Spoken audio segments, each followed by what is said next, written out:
बिस्मिल्लाहिर्रहमानिर्रहीम। मैं गायनी के डॉक्टर के क्लिनिक में जब पहुंची तो पूरा कमरा खवातीन से खचाखच भरा हुआ था। मैं भी वहां पर अपनी जगह बनाकर एक कुर्सी पर बैठ गई और अपनी बारी का इंतजार करने लगी। मेरे चेहरे पर हवाइयां उड़ रही थी और मैं घबराहट के मारे दाएं बाएं देख रही थी। इतने में मेरी सास भी आहिस्ता से मेरे करीब ही बैठ गई और जो ही एक नर्स हमारे पास से गुजरी तो मेरी सास ने उसे रोक कर पूछा कि हमारी बारी कब तक आ जाएगी। तो उसने कहा, आपने टोकन लिया है क्या? मेरी सास ने लाइल्मी का इजहार करते हुए कहा, वो क्या होता है, हमें तो कुछ नहीं पता। तो उसने कहा कि टोकन आपका नंबर होता है और उसी नंबर पर आपको अंदर डॉक्टर साहिबा के पास भेजा जाता है। उसके बगैर आपको अंदर जाने की इजाज़त नहीं होती। मेरी सास उठकर खड़ी हो गई और उससे पूछने लगी कि टोकन कहाँ है, मैं अभी लेकर आ जाती हूँ। नर्स ने उन्हें गाइड किया तो वो उठी थी कि अचानक पीछे मुड़कर मेरी तरफ देखने लगी। तुम यहीं पर बैठना, हिलना नहीं, मैं बस आ रही हूँ। मैंने आहिस्ता से सर हिलाते हुए कहा, ठीक है। और जो ही कमरे से बाहर निकली तो मैं इज़्तिरारी हालत में उठकर खड़ी हो गई और उस कमरे की तरफ बढ़ी जहां पर वो नर्स मेरी सास से बात करके दाखिल हुई थी। मैं दस्तक दिए बगैर ही बेधड़क कमरे में दाखिल हुई और इधर उधर देखने लगी। मुझे यूं अंदर आता देखकर नर्स जोर से धाड़ी, ए बीबी, किधर मुंह उठाकर अंदर आ गई हो? जाकर बाहर बैठो, यहाँ क्या काम है तुम्हारा? लेकिन मैं दूसरी नर्स को ढूंढ रही थी, लिहाजा उसकी बात की मैंने कोई खास परवाह न की और जो ही मुझे वो नर्स नजर आई तो मैं उसकी तरफ लपकी। खुदा के लिए मेरी डॉक्टर से मुलाकात करवा दे, लेकिन मेरी सास के साथ नहीं। मेरे चेहरे पर मलाल और कर्ब के साए देखकर वो नर्स एकदम से चौंक गई। क्या बात है, सब खैरियत है? वो जो तुम्हारे साथ आई थी, क्या वो तुम्हारी सास है? मैंने कहा, हाँ वो मेरी सास है, लेकिन मैं नहीं चाहती कि डॉक्टर के कमरे में मेरी सास जाए। लेकिन क्यों? वो अब पूरी तरह से मेरी तरफ मुतवज्जा होकर बोली। तो मैं घबराए हुए अंदाज में कभी कमरे के दरवाजे की तरफ देखती, कभी मैं उसकी तरफ। उसने मुझे तसल्ली देते हुए कहा, इस कमरे में कोई हमारी इजाज़त के बगैर नहीं आ सकता। फिर उसने आया को इशारा दिया और कहा कि दरवाज़ा बंद करके खड़ी हो जाओ और किसी को अंदर मत आने देना। फिर उसने मुझे कुर्सी पर बैठने को कहा तो मैंने कहा, मैं यहाँ नहीं बैठ सकती, मुझे वापस अपनी जगह पर जाकर बैठना है। अगर मैं वहाँ ना हुई तो मेरी सास को मुझ पर खामखा शक हो जाएगा। तो उनके आने से पहले पहले मैं बस इतना चाहती हूँ कि आप मेरे साथ इतनी मदद करें कि जब मेरा नंबर आए तो मेरी सास को रोक दीजिएगा, वो अंदर ना जाए। नर्स ने एक दफ़ा फिर मुझसे कहा, ठीक है, तुम्हारी सास उस वक्त अंदर नहीं जाएंगी, लेकिन पहले मुझे ये तो बताओ कि ये क्या मामला है। मैंने कहा, मेरी सास बेटी नहीं चाहती, वो मुझे यहाँ पर अल्ट्रासाउंड के लिए लाई भी इसीलिए है ताकि उन्हें पता चल जाए कि बेटा है या बेटी, और अगर बेटा हुआ तो। उसकी बात सुनकर मेरे चेहरे पर एक मुस्कुराहट सी आ गई। तो मैंने उससे कहा, आपके मुंह में घी शक्कर, अगर ऐसा हो जाए तो फिर क्या ही बात है, मेरे तो मुकद्दर ही बन जाए। वो मेरी तरफ देखकर मेरी बात की तह तक पहुंच गई और अफसुर्दगी से बोली, इसका मतलब है तुम्हारी सास बेटी नहीं चाहती? तो उसकी बात सुनकर मेरी आंखों में आंसू भर आए। कितने बच्चे हैं तुम्हारे? मैंने आहिस्ता से कहा, पहली औलाद है। तो वो अपने सर पर हाथ रखकर बोली, मेरे खुदा, पहली औलाद पर ही तुम्हारी सास का दिमाग खराब है। लोग तो शुक्र करते हैं कि सही सलामत बच्चा पैदा हो जाए, और यहाँ पर लोगों के बेटा और बेटी के चक्कर ही खत्म नहीं होते। एक औरत खुद ही औरत को पसंद नहीं करती तो इससे बड़ा जवाल खानदानों में और क्या होगा। वो अफसरदगी से बोली। तो मैंने उसके आगे हाथ जोड़ते हुए कहा, मैं नहीं चाहती कि मेरे आने वाले बच्चे को, खा वो बेटा हो या बेटी, मेरी सास की तरफ से कोई नुकसान पहुंचे, क्योंकि उन्होंने साफ साफ कहा है कि अगर बेटी हुई तो वो मेरा अबॉर्शन करवा देंगी। मेरी बात सुनकर नर्स के खौफ से आंखें फैल गईं। वो एक गहरी सांस छोड़ते हुए बोली, अच्छा तुम फिक्र मत करो, जिस वक्त तुम्हारे चेकअप का टाइम आएगा मैं खुद तुम्हारी सास को रोक दूंगी। तुम परेशान मत हो, उन्हें किसी सूरत नहीं पता चलने दिया जाएगा कि बच्चे की जिन्स क्या है। तो मैंने उसे मामूनियत भरी नजरों से देखा और फिर जल्दी से उस कमरे से निकलकर बाहर आ गई। मुझे डर ये था कि अगर खुदा ना खास्ता मेरी सास ने मुझे अपनी कुर्सी पर ना पाया तो क्या होगा। और वही बात हुई। मैं जो ही उस जगह पर आई तो मेरी सास गुस्से से भरी हुई खड़ी थी और मुझे मतलाशी नजरों से इधर उधर देख रही थी कि मैं अचानक उनके करीब जाकर खड़ी हुई। तो वो गुस्से से मुड़कर मुझसे बोली, तुम कहाँ चली गई थी? मैं तुम्हें यहाँ छोड़कर गई थी, तो यहाँ से उठकर जाने की क्या जरूरत थी? मैंने बात बनाते हुए कहा कि मुझे बहुत जोर का वॉशरूम आ गया था तो मैं चली गई। मेरी बात सुनकर मेरी सास को यकीन तो ना आया। वो मुझे मुसलसल मशकूक नजरों से देखती हुई बोली, अभी तो तुम घर से करके आई थी, यहाँ पहुंचकर तुम्हें फिर से हाजत महसूस हो गई। हद है, हद है आजकल की लड़कियों की, जरा भी कंट्रोल नहीं कर सकती खुद पर। खुदा जाने क्या बनेगा तुम्हारा। फिर वो मुझे अपनी करीबी कुर्सी पर बिठाकर मेरे पास ही बैठ गई। जो जो वक्त गुजर रहा था मेरा दिल तेजी से धड़क रहा था। ये मेरी पहली औलाद थी और शादी के बड़े अरसे बाद में प्रेग्नेंट हुई थी। मुझे इस बच्चे की दुनिया में आने का शिद्दत से इंतजार था कि मेरी सास ने एक नया मसला खोलकर मेरे सामने रख दिया कि हर सूरत में बेटा होना चाहिए। हमारे खानदान में सिर्फ बेटे पैदा होते हैं। तो मैं उनकी बात सुनकर हैरान रह गई कि फिर वो खुद किस खानदान से हैं। आखिर वो भी तो इसी खानदान में एक औरत बनकर इस दुनिया में आई थी। तो फिर इतना बड़ा दावा कि हमारे खानदान में तो सिर्फ बेटे पैदा होते हैं, इसका क्या जवाब बाकी रह जाता है। दिल तो चाहता था कि उन्हें आगे से खरी खरी सुना दूं, लेकिन मैं जानती थी कि जहांगीर को मेरा अपनी माँ के सामने बोलना अच्छा नहीं लगेगा। वैसे भी शादी की कुछ अरसे बाद ही वो मुझे बदला बदला से महसूस होने लगा। मेरी छोटी छोटी बात पर वो मुझे इतनी बुरी तरह से ताने देता कि मेरी रूह तक झुलस जाती। समझ नहीं आती थी कि क्या करूं, कहाँ जाऊं। वापस पलटकर अपने वालिदैन के पास भी नहीं जा सकती थी, क्योंकि वहाँ की कश्तियाँ तो मैं खुद चलाकर अपने हाथों से आई थी। मैंने ये ज़िंदगी अपने लिए खुद मुंतखब की थी और आज मैं जिस बुरी तरह से पछता रही थी वो मेरा अल्लाह ही बेहतर जानता है। मेरा नाम निगहत है। अम्मा की वफ़ात के बाद अब्बा ने दूसरी शादी कर ली। मेरी सौतेली माँ एक इंतहाई जालिम और जाबिर औरत थी। उसने हमारे घर में दाखिल होते ही किसी कब्जागीर ग्रुप की तरह पहले अब्बा पर और फिर पूरे घर पर कब्जा जमा कर इतनी जालिमाना अंदाज में शुरू की कि खुलकर सांस लेने की भी इजाज़त नहीं थी। मैं अगर कभी घर की घुटन से तंग आकर छत पर चली जाती तो वो मुझ पर ऐसे ऐसे इल्ज़ाम धर देती कि मैंने छत पर जाना ही छोड़ दिया। उस मोहल्ले में सिर्फ मेरी एक ही दोस्त थी। कभी वो हमारे घर आ जाती और कभी मैं उसके घर चली जाती। मुझे कभी अम्मी ने भी उसके घर जाने से मना नहीं किया था, लेकिन जब से सौतेली माँ का कदम हमारे घर में पड़ा उसने मेरा बाहर जाना बिल्कुल ही बंद कर दिया था। लेकिन उसके साथ साथ उसने मेरी सहेली को भी मुझसे मिलने से मना कर डाला। उसे इंतहाई बुरा लगता था अगर वो मेरे घर मुझसे मिलने के लिए आती तो वो ऐसी ऐसी बातें करती कि वो डर के मारे हमारे घर ही नहीं आती थी। वो यही चाहती थी कि मैं हर तरफ से अकेली हो जाऊं और अपने दिल की बात किसी को न बता सकूं। तभी मेरी जिंदगी में जहांगीर आया। जहांगीर की हमारे मोहल्ले में सुई धागे और लेस की दुकान थी। वो अच्छा खासा खूबरू और वजीह मर्द था। उसे देखते ही मैं पहली नज़र में ही मुतासिर हो गई। उसके बात करने का अंदाज इंतहाई शाइस्ता और नर्म था। मुझे पहली बार में ही अपना दिल पिघलता हुआ महसूस हुआ। वो बहुत बातूनी था और बात से बात निकालने का फन जानता था। देखते ही देखते उसकी दुकान मोहल्ले में काफ़ी मकबूल हो गई। ख़वातीन और लड़कियों को उसकी दुकान की वजह से काफ़ी सहूलत हो गई, वरना लेस सुई धागे और नलके लेने के लिए हमें मेन बाजार जाना पड़ता था।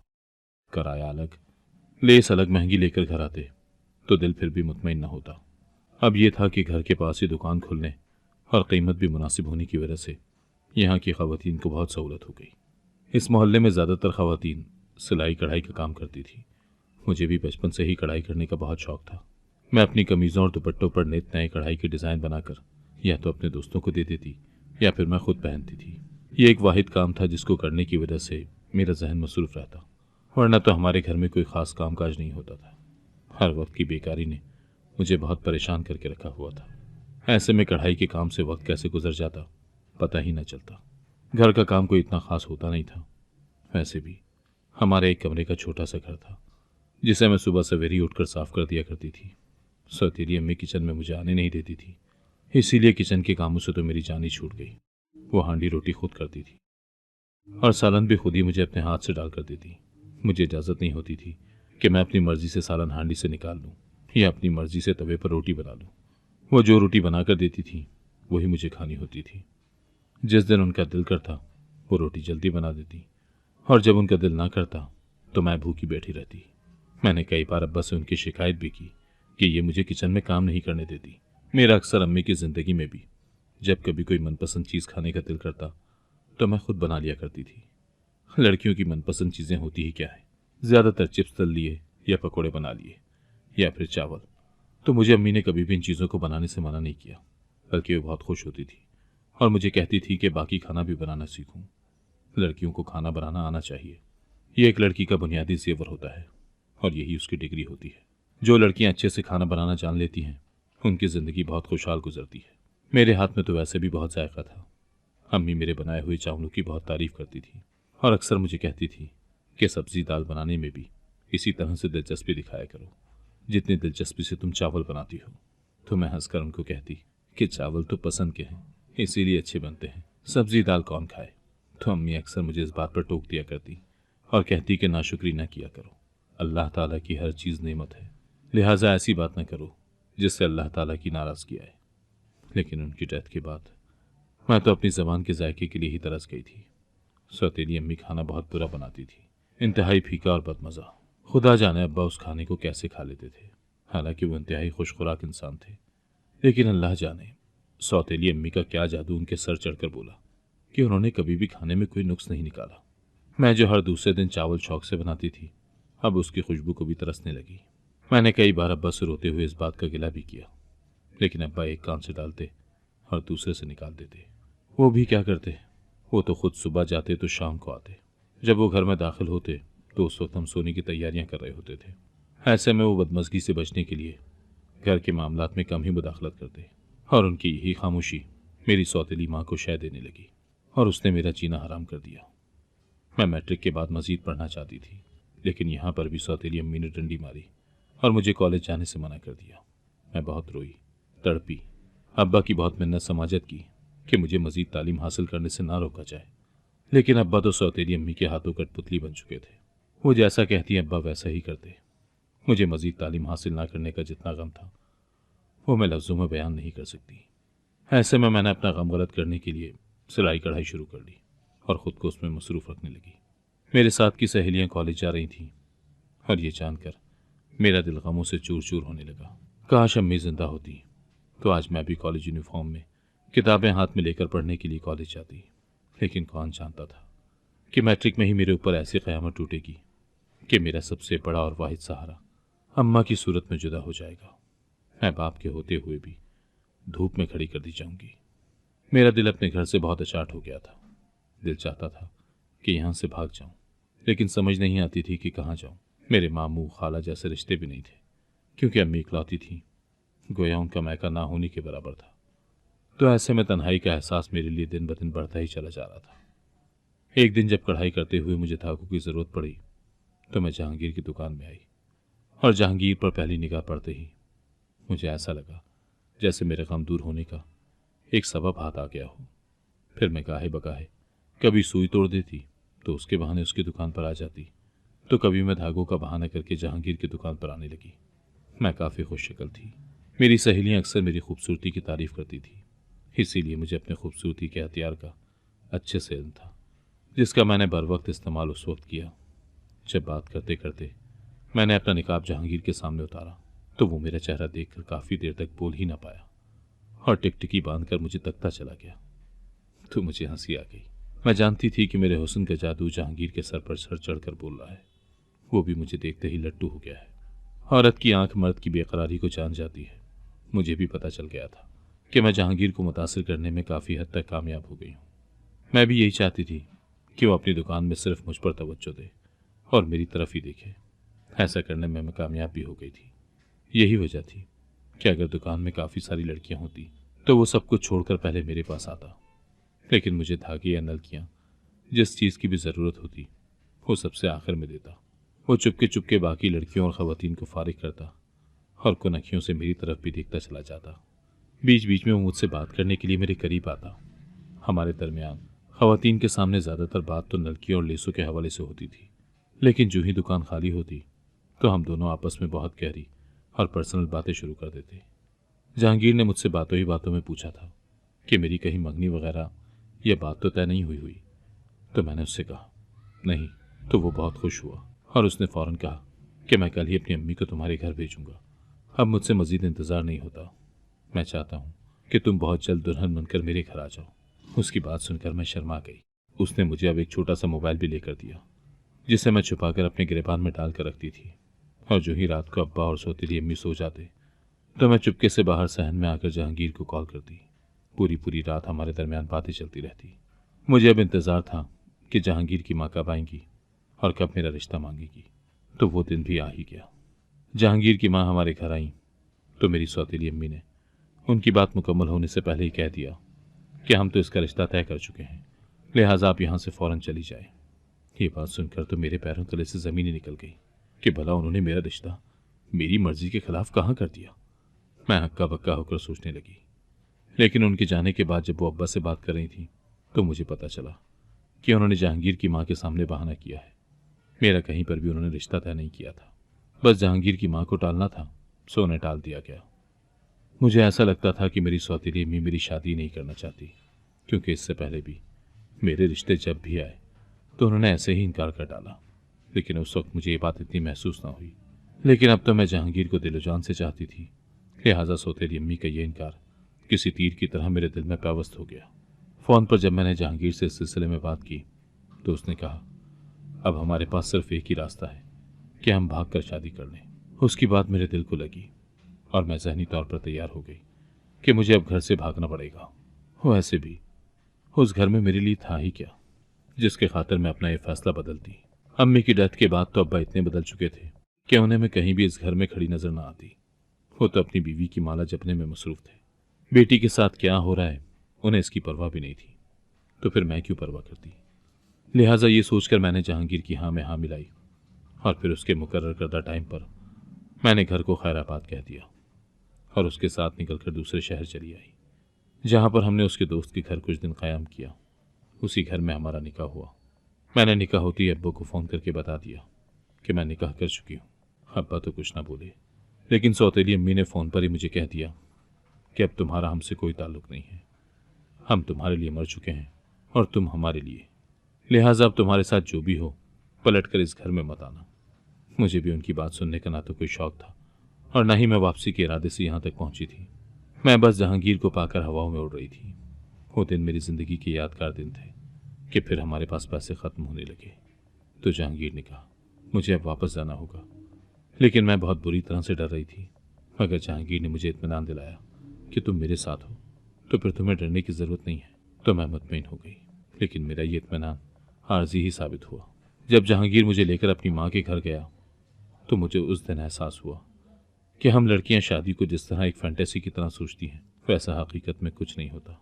हकीकी दुनिया फिल्मी दुनिया से बहुत मुख्तलिफ है। वहाँ तो लड़का लड़की जब वापस आ जाते हैं तो हैप्पी एंडिंग हो जाती है, लेकिन हकीकी ज़िंदगी में जब लड़का लड़की एक हो जाते हैं तो यहाँ से एक नई ज़िंदगी की शुरुआत होती है।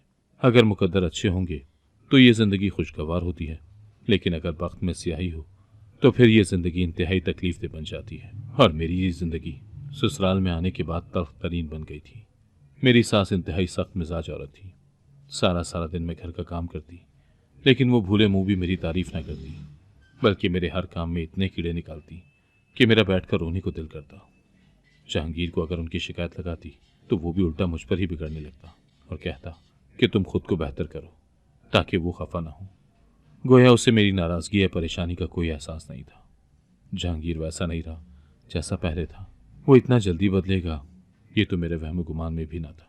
शादी के 3 माह बाद ही मैं प्रेग्नेंट हो गई तो मेरी सास ने उठते बैठते मुझे इतना प्रेशराइज करना शुरू कर दिया कि बेटा ही पैदा करना। हमारे ख़ानदान में हर बहू ने बेटा ही पैदा किया है, तो उनकी बातें सुन सुनकर मैं डर जाती कि अगर खुदा न खास्ता बेटी पैदा हो गई तो क्या होगा। मैंने जब जहांगीर से इस हवाले से बात की तो उसने भी अपनी माँ की तायद करते हुए जब कहा कि माँ बिल्कुल ठीक कह रही हैं, हर माँ की ख्वाहिश होती है कि उसकी बेटी के यहाँ पहला बेटा ही हो, तो इसमें क्या गलत है। तब मुझे ऐसा लगता जैसे सारी गलतियाँ मेरी ही हैं। मेरी प्रेगनेंसी को जब 5 माह हुए तो मेरी सास ने जिद बांध ली कि वो मुझे लेकर डॉक्टर के पास जाएंगी, जहाँ मेरा अल्ट्रासाउंड करवा के बच्चे की जिन्स मालूम की जाएगी और अगर बेटी हुई तो वहीं पर ज़ाया करवा दिया जाएगा। मैं सब के लिए बिल्कुल भी ज़हनी तौर पर तैयार ना होती, क्योंकि ये तो एक कत्ल था। मैं बहुत परेशान थी कि न जाने क्या होगा। इसीलिए मैंने नर्स से बात की तो उसने मेरे साथ मुकम्मल ताउन किया और जब मैं डॉक्टर से चेकअप करवाने लगी तो मेरी सास को बाहर ही रोक दिया गया। मेरी सास ने बहुत वाविला किया कि वो भी अपनी बहू के साथ अंदर जाएंगी, लेकिन नर्स ने उन्हें अंदर आने नहीं दिया तो वो बाहर ही पैर पटकती रह गई। मेरा मामला नर्स ने डॉक्टर को बता दिया था। डॉक्टर ने भी इंतहाई अफसोस का इजहार करते हुए कहा कि ऐसी सास को बताना ही नहीं चाहिए कि क्या है।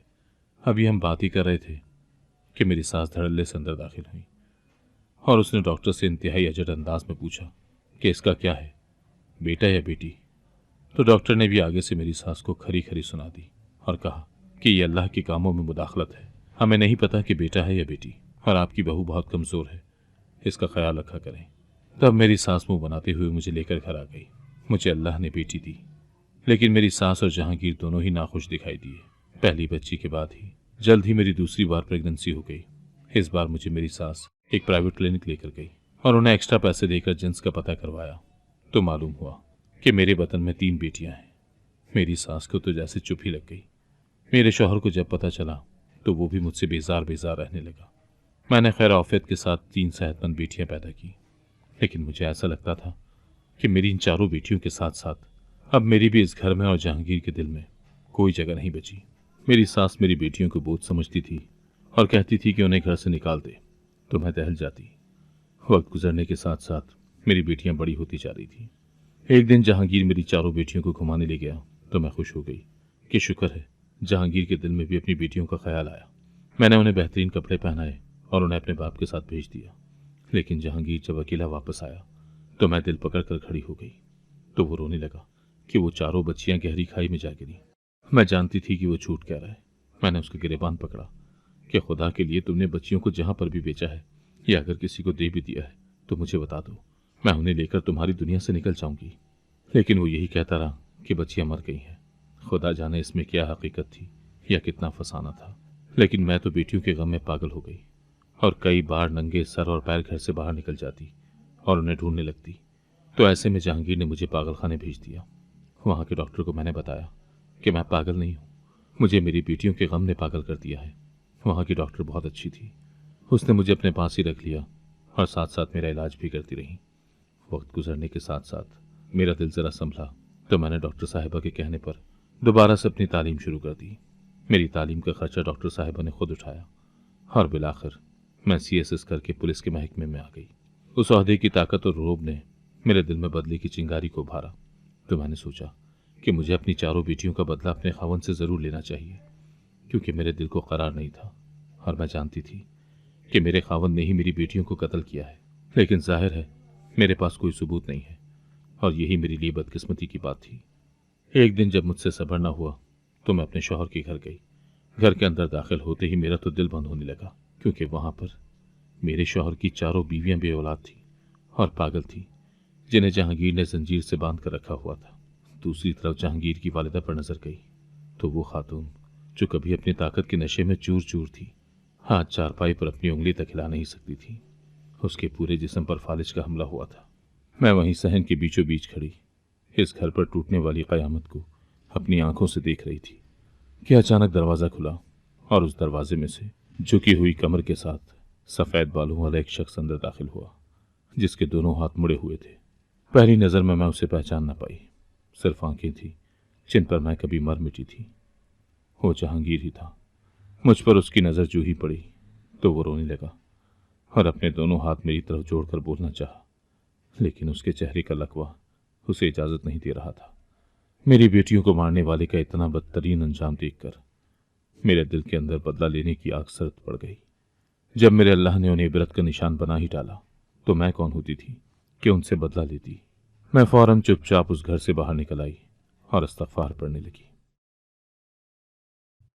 अगर आपको आज की कहानी पसंद आई है तो वीडियो को जरूर लाइक कीजिएगा और अपने दोस्तों के साथ भी शेयर कीजिएगा। और हाँ, अगर आपने अभी तक हमारा चैनल सब्सक्राइब नहीं किया तो जरूर सब्सक्राइब करें। मिलते हैं कल एक नई और दिलचस्प कहानी के साथ। अल्लाह हाफिज।